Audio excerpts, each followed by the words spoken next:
নির্বাচনের আগে এক বিরল ইতিহাস সৃষ্টি করলেন প্রফেসর ডক্টর মোহাম্মদ ইউনূস। হ্যাঁ, প্রফেসর ডক্টর মোহাম্মদ ইউনূস এবং তার সরকার নানান জল্পনা কল্পনার অবসান ঘটিয়ে যা করে গিয়েছেন, শেষ মুহূর্তে যা করেছেন, ইতিহাস তাকে স্মরণ করবে। বাংলাদেশের ইতিহাসে প্রফেসর ইউনূস সরকারের মতো কোনো ভালো সরকার আসেনি। দেখেন, আমাদের প্রত্যাশা কতটুকু পূরণ হয়েছে এটা নিয়ে নানান রিলেটিভ আলোচনা করা যায়, আপেক্ষিক বিষয়টা। কিন্তু যে ধ্বংসস্তূপের মধ্যে ডক্টর ইউনূস সরকার দায়িত্ব নিয়েছিলেন, তারপরে খুব অল্প সময়ের মধ্যে, মাত্র ১.৫ বছরের মধ্যে মোটামুটি একটা স্থিতিশীল নির্বাচন উপহার দিচ্ছেন। অনেক প্রশ্ন আছে নির্বাচন নিয়ে, তারপরও অতীতের সাথে তুলনা করেন, অন্যান্য সরকারগুলোর সাথে তুলনা করেন, এরকম সরকার, এরকম নেতৃত্ব বিরল। হাসিনা যা করে গিয়েছিল, এক প্রকার যুদ্ধ বিধ্বস্ত বাংলাদেশ, বিশেষ করে কোনো একটা দেশে যদি পুলিশ ফাংশনাল না থাকে, ওই দেশটা তো ধ্বংস বলা যায়। কিন্তু সেখান থেকে ইউনূস টেনে উঠিয়েছেন এবং তার সরকার দুর্নীতি হয়েছে। কিন্তু বাংলাদেশের ইতিহাসে এই সরকার আমলে যতটা কম দুর্নীতি হয়েছে, এই সরকার উপদেষ্টারা যতটা কম দুর্নীতিগ্রস্ত করেছে, কয়েকজন ছাত্র উপদেষ্টারাই করেছে, এত কম দুর্নীতিগ্রস্ত সরকার বাংলাদেশের ইতিহাসে কখনো আসেনি। হ্যাঁ, আসবে জামাত সরকার, তার আগে কখনো আসেনি।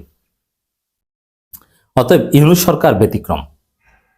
দর্শক, যাওয়ার সময় অন্তর্বর্তীকালীন সরকার তাদের সমস্ত উপদেষ্টাদের সম্পদের বিবরণ প্রকাশ করেছে।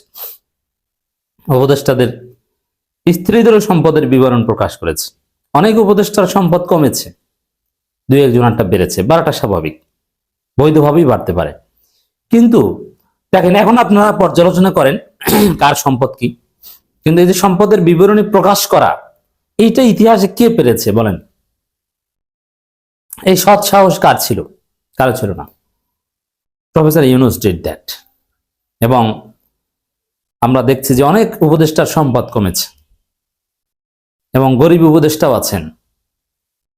তো দর্শক, অতীতে যারা এই ধরনের সরকারের দায়িত্ব নেয় তাদেরকে সাধারণত সেফ এক্সিট নিতে দেখা যায় না। ইউনূস সরকারে কেউ পালাবে না এবং তারা রেড পাসপোর্ট জমা দিচ্ছেন। সবচেয়ে বড় বিষয় যে নানান জল্পনা কল্পনা ছিল যে এরা আসলে ক্ষমতা নিয়েছে, ক্ষমতা ছাড়বে তো। এরা ক্ষমতা ছাড়ার লোক নয়, ক্ষমতায় বসলে আর ছাড়তে মন চায় না। নির্বাচন ওটা বলে কিন্তু দিবে না, হোক না। বিভিন্ন শঙ্কাযুক্ত পরিস্থিতি নিয়ে আমরাই কত আলোচনা না করেছি, কিন্তু আমি বিশ্বাস করি আমাদের নেতিবাচক জল্পনা কল্পনা সব ভুল প্রমাণ করেছে প্রফেসর ইউনূস সরকার। এবং আমরা দেখতে পাচ্ছি যে না, সত্যিকার অর্থেই একটা নির্বাচন আসছে। নির্বাচনে একদিন আগে আমি এই কথা বলছি। অতএব এটা একটা বিরল দৃষ্টান্ত। এবং নির্বাচনের ৪৮ ঘন্টা আগে প্রফেসর ইউনূস জাতির উদ্দেশ্যে ভাষণ দিয়েছেন, যে ভাষণ দিয়েছেন সেটা ঐতিহাসিক। মূল যে দায়িত্ব প্রফেসর ইউনূসের, এই জায়গাটা কিন্তু তিনি ঠিক আছেন। যেমন আওয়ামী লীগের বিরুদ্ধে জিরো টলারেন্স, যাদের বিরুদ্ধে গণঅভ্যুত্থান হয় তাদেরকে স্পেস দেওয়া যায় না। আওয়ামী লীগকে নিষিদ্ধ করেছেন, ছাত্রলীগকে নিষিদ্ধ করেছেন, তাদেরকে নির্বাচনে অংশগ্রহণ করতে দেননি। এবং এই আওয়ামী ফ্যাসিবাদ যেন আর কোনোদিন ফিরতে না পারে, স্থায়ীভাবে নিষিদ্ধ করার জন্য এক প্রকার গণভোটের আয়োজন করেছেন। এই গণভোট পাশ হলে আওয়ামী লীগ আর কোনোদিন ফিরতে পারবে না। সংস্কার, অনেক সংস্কার প্রফেসর ইউনূস মাত্র ১.৫ বছরের মধ্যে করেছেন, অনেক কিছু করেছেন। এবং যা করতে পারেননি, ঐক্যমতের ভিত্তিতে জুলাই সনদ করে দিয়েছেন, সেটা পাশ করার ব্যবস্থা করে দিয়েছেন। এইটাই কত সুন্দর একটা ক্রিয়েটিভ মেথড, যে সংস্কারগুলো তোমরা করে এবং জনগণের বৈধতা নেয়ার। এমনিতে অর্ডিন্যান্স দিয়ে করলে ওটা কোর্ট বাতিল করে দিতে পারতো, কিন্তু গণভোট বাতিল করার সক্ষমতা কোনো কোর্টের নেই।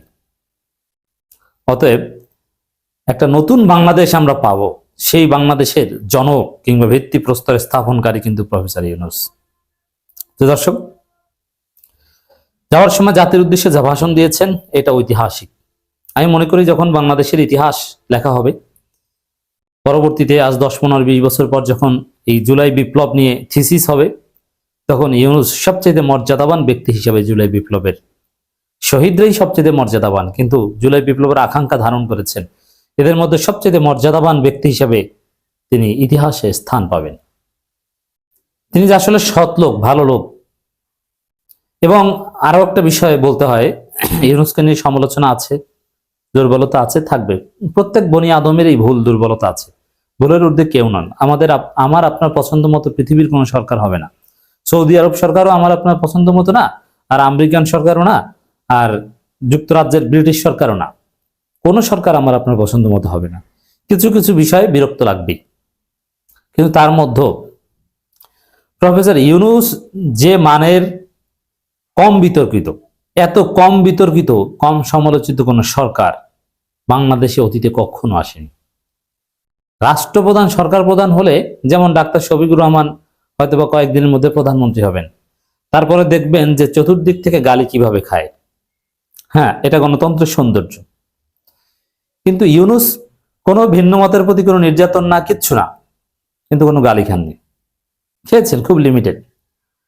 এবং এই ইউনূস সরকারের আমলে যতটা মত প্রকাশের স্বাধীনতা ছিল, মানুষের চলাফেরা এবং আন্দোলনের স্বাধীনতা ছিল, এটাও বিরল। যার ফলে আপনারা দেখেছেন যে শুধু আন্দোলন আর আন্দোলন, শাহবাগ অবরোধ, যমুনা অবরোধ, অমুক তমুক তমুক। কেন?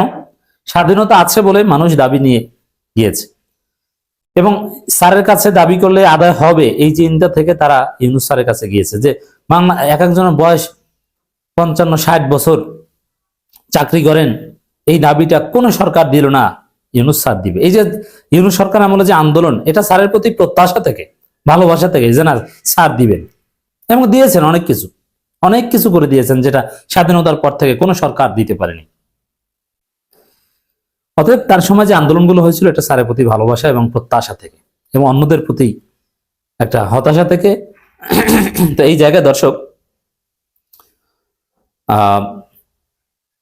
অনেক দাবি দয়া বাস্তবায়ন করে দিয়ে গিয়েছেন প্রফেসর ইউনূস স্যার, এবং অনেক দাবি আদায়ের পথ তৈরি করে গিয়েছেন। সবচেয়ে কম দুর্নীতিগ্রস্ত সরকার, কম সমালোচিত সরকার, এবং মত প্রকাশের স্বাধীনতা এত সুন্দর। আপনি প্রধানমন্ত্রী মানে প্রধান উপদেষ্টা প্রফেসর ইউনূসকে তুই, তাকারি, কুত্তর বাচ্চা, শুয়ারের বাচ্চা, যা ইচ্ছে তা বলতে পারতেন, কেউ কিছু বলতো না। উপদেষ্টাদের যা তা গালাগালি করতেন তার সামনে বসে, সরাসরি প্রশ্ন করতেন যে আপনি এইটা কেন করছেন, ফাজলামি করেন, এইভাবে প্রশ্ন করা যায়। কোনো হয় না। বাংলাদেশে এটা কোনোদিন কল্পনা করেছে রানিং মন্ত্রীকে আপনি একদম জায়গায় জবাবদিহি করবেন?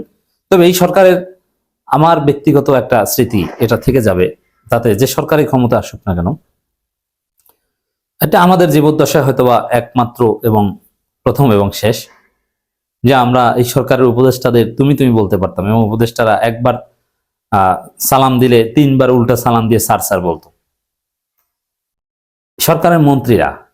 তো এটা হয়তোবা আমরা ভবিষ্যতে মন্ত্রী হলেও এরকম অন্য মন্ত্রীদের তুমি তুমি বলতে পারবো, এটা হয় কিনা সন্দেহ আছে। যাই হোক, এটা একটা ব্যক্তিগত ফিলিংস বললাম জাস্ট। জাতির উদ্দেশ্যে প্রফেসর ইউনূস দীর্ঘ ভাষণ দিয়েছেন। এই ভাষণে আমি এবং পুরো জাতি আমি মনে করি কনভিন্সড, একটা সরকারের পক্ষে, যুদ্ধ বিধ্বস্ত একটা দেশের সরকারের পক্ষে যা করা দরকার ইউনূস সেটা করেছেন, এবং যে আহ্বান জানিয়ে দিয়েছে আমরা সেই আহ্বানে সাড়া দিতে চাই।